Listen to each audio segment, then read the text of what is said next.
Yes guys, welcome back to another video. Welcome to the George Benson football channel. I'm back. I took the day off yesterday. There was a terrible incident that happened here in Bali with me on Sunday night, involving me in the passenger seat of a car. The taxi driver, he did the unthinkable and he sped up into a dog, which is a horrible thing and not the way I wanted to start this video, but I was receiving a lot of questions saying, where is the Crystal Palace preview? So yeah, that's why I didn't upload a video yesterday. It was just in my mind the whole day. I couldn't force myself to turn the camera on and film. And I've also got silver hair, which I know a lot of you have already seen from Instagram. If you don't follow me on Instagram, link in the description. But yeah, that's the news with me. And there was also an earthquake that woke me up this morning. So it's been an eventful 24 hours to say the least in the George Benson life away from the GBFC community. But I'm here and we've got a Crystal Palace away Premier League match preview. We're going to go through my Chelsea lineup, going to talk about what we're going to do without N'Golo Kante because he's been very good in recent games, and the hamstring injury that saw him come off last time out means that Chelsea are without N'Golo Kante,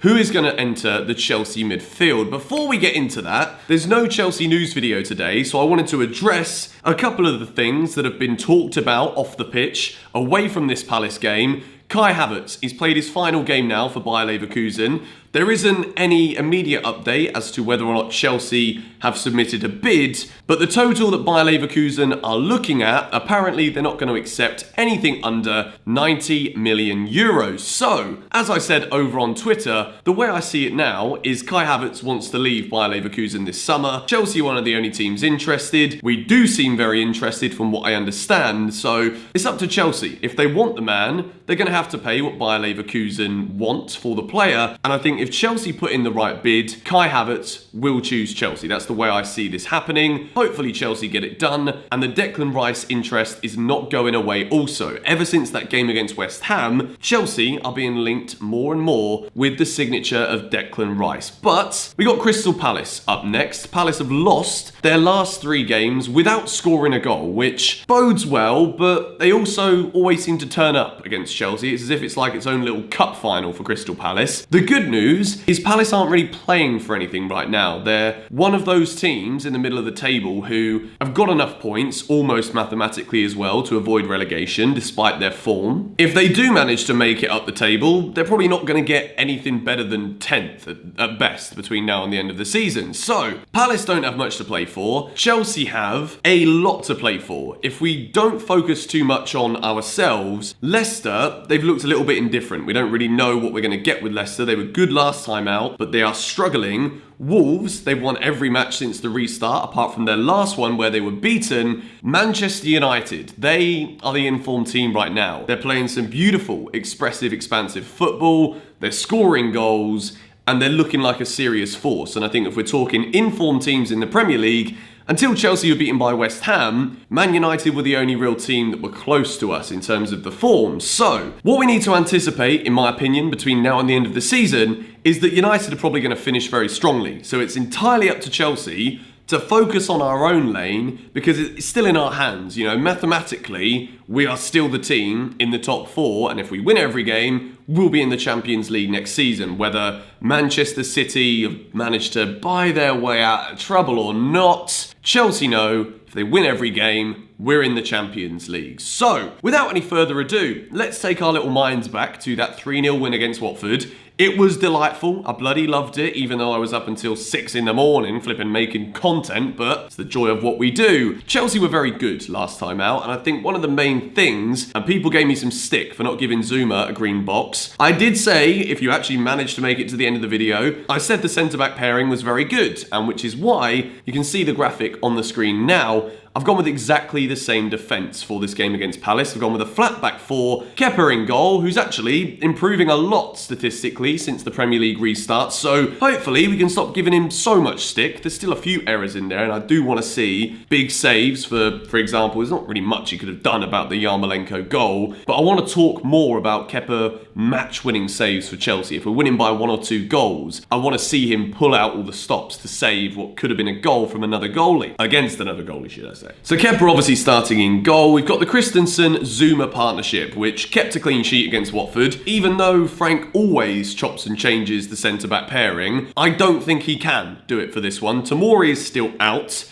Rudiger, he might be doing work off the pitch, trying to get Kai to sign on that dotted line, but Christensen and Zuma, they were pretty much flawless in that game. As I just knocked the table, that wasn't an earthquake. They were flawless in that game against Watford, so that's the pairing. Azpilicueta, 8 years at Chelsea, and boy, the more I see Azpi play since this Premier League restart, I know that I don't give him as much credit as I should, but he's in brilliant form right now, and I'd say, of all of our defenders, Azpilicueta is definitely the most in form at Chelsea right now. Reece James at right back, we know what he can do going forward. We saw it in that game against Watford. And I think that performance from Reece James plays himself straight into this team again for Crystal Palace. I think we'll see Chelsea dominating the majority of possession. We'll be trying to get forward. And we move into the midfield. And with Kante's absence from this game, I've gone with a midfield three, not only based off of form, but I also want to see Mateo Kovacic playing this game for Chelsea in the number 6 role. I think that we will see Chelsea playing with a number 6 quite frequently next season if we do manage to get the signature of Kai Havertz, or supposedly, if we don't manage to get Havertz, Chelsea are interested in Milinkovic-Savic from Lazio, who's another very good option. So a number 6 role for Kovacic is something that he might need to come to expect to use more of if Frank Lampard is going to be playing him in the first 11 next season. So Kovacic in that number 6, just in front of the defence, in a midfield 3 alongside Mason Mount, who's in very good form, and also the man who scored that 3rd goal and he plays himself into my starting 11, Ross Barkley. We're seeing that even though in terms of how many chances he creates or how many shots that he has, we still want it to improve. But Ross Barkley is providing goals for Chelsea, and he is providing a creative spark. Maybe not necessarily as much as we like, but of this midfield 3, I think that with both Ross and Mason able to go forward and create an attacking threat, and also the press and the ball retention that they both offer too, I think this could be a very dominant Chelsea midfield. There's also still the argument as to whether or not, because Kante is now injured, will we see Jorginho? We'll definitely see him off the bench if Chelsea need him, but the way I'm seeing it at the moment, I think that Ross's form keeps him in the team, Mason Mount's form keeps him in the team, and I think with Kovacic being our player of the season, this is a perfect opportunity to give him the starting minutes and see what he can do in front of that back line. And then we move into the most exciting part, in my opinion, of this Chelsea team, the front 3. I've gone and stuck Olivier Giroud as the striker. He got the goal to set Chelsea underway against Watford. And from what I've seen of Tammy so far, he's not in good form. And I want to talk about Tammy's form a little bit because the way I see all of this going, Tammy Abraham's had a very good season. Since the restart, things have happened on the pitch where he's been underwhelming. Things have happened off the pitch where Chelsea have confirmed the signatures of, well, Timo Werner, Hakim Ziyech, two of the best attacking players in Europe over the past couple of seasons. What I've seen from Tammy so far is not the fighting response that I wanted. It's frustration when he's not doing well. You see him when he does make a mistake, he's swearing at himself, he's getting frustrated, and the way that he's channeling his energy right now is probably why what we're seeing from him on the pitch isn't as productive and as good as what we've been used to throughout the majority of the season. So Olivier Giroud gets the nod for me, alongside the man of the moment, Captain America, Christian Pulisic on the left-hand side, with the informed man, particularly from the penalty spot, Willian, who, if he does score a penalty against Palace, which I don't want to jinx it, but if he does, he'd be the first player in Premier League history to score in 4 consecutive games from a penalty kick. So with Christian Pulisic constantly winning the penalties, I'm hoping that that wonderful bond of the Pulisic foul, Willian penalty conversion, hopefully we can see it happen and Willian can break another Premier League record. Just to remind us that he's still got something to offer this Chelsea team, whether you love him or hate him. I think Chelsea are going to be pushing Willian to try and sign the new deal. This starting 11, with Palace's current form, with the fact that they've not got much to play for, I think Chelsea should go out and win this game. Crystal Palace are a good side and they often cause Chelsea some problems, and on their day, they're a very cohesive unit. Roy Hodgson has them playing some good football at times, despite being relatively defensive. And I think that one of the men we've really got to watch out for is the forward, Ayew. I think he's had a good season, very underrated in the Premier League. He scores goals, and I think that Palace could cause Chelsea problems defensively, particularly from set pieces, as always. And I think the reason why we did so well defensively against Watford is Watford don't really get that many set pieces, and they're not the best from them. So we got away with it a little bit, but it was a good performance, not underestimating that work of the defence from that Watford game. But this game against Palace, it is a must-win game for Chelsea. There are absolutely no excuses for dropping points in this one. We cannot rely on the decision against Manchester City to go our way. If we end up finishing 5th and City can play Champions League football next season, it's all on us. We've got to give absolutely everything in this one.